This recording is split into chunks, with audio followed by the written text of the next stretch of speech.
மாற்றம், தொழில் முனைப்பு, கடன் அடைத்தல், ப்ராப்பர்ட்டி வாங்குறது, கல்யாண விஷயங்கள், சுப விஷயங்கள், குழந்தைகள் பெறும் விஷயங்கள், தாயார் பெற்றோர்களோட உடல்நலம் இது மாதிரி எல்லா விஷயங்களும் நம்ம கண்டிப்பாக இந்த சயின்டிபிக் வேதிக் அஸ்ட்ராலஜி முறையில உங்களோட ஜாதகத்தை பொறுத்து இந்த நம்ம பேசின இந்த கோச்சார முறையும் சேர்த்து வைத்து நம்ம ஒருங்கிணைத்தா பார்க்கும் பொழுது இன்னுமே வரக்கூடிய காலகட்டங்கள் எப்படி இருக்கு, நமக்கு எது மாதிரி துறை நமக்கு நல்லா இருக்கும், நமக்கு எது மாதிரி கேள்விகள் மனசுல இருக்குது, அந்த கேள்விக்கு என்ன விடை ஜாதகத்துல காட்டுது, எது மாதிரி அமைப்புகள் நமக்கு நல்லதா இருக்கும், எந்த நேரத்துல நமக்கு அது மாதிரி செயல் திட்டங்கள் செய்யணும்.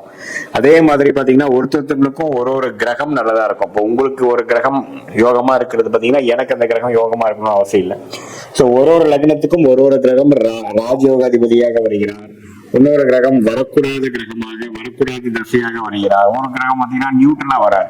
ஸோ உங்களுக்கு இப்போ போயிட்டு இருக்கக்கூடிய தசாபுக்திகள் எப்படி, எந்த நேரத்துல நம்ம இன்வெஸ்ட்மெண்ட்ஸ் நிறைய பண்ணலாம், எந்த நேரத்துல ரிஸ்க் எடுக்கலாம், எந்த நேரத்துல நம்ம டக்குன்னு நம்ம அதை குறைச்சிக்கணும் அப்படிங்கறதெல்லாம் உங்களுடைய கர்மா சார்ட்ல வரக்கூடிய அமைப்புகளை பார்த்து செயல்படும் பொழுது அதிக சேதாரங்கள் இல்லாமல், அதிக விரயங்கள் இல்லாமல், தேவையற்ற பொருள் விரயங்கள், தேவையற்ற சமய விரயங்களை தவிர்த்து நமக்கு என்ன பிராப்தம் இருக்குதோ அந்த பிராப்தத்தை எந்த விதத்திலும் டிலே இல்லாமல், கன்ஃபியூஷன் இல்லாமல் அதை பெற்று போடும் பொழுது நம்மளுடைய முன்னேற்றங்கள் தடை இல்லாமல் வரக்கூடிய அமைப்புகளும் எந்த விதத்திலையும் நம்ம எதிர்நீச்சல் போடாமல் எளிதில் வாழ்க்கையில் வெற்றி பெற முடியும் என்று சொல்ல விரும்புகிறேன்.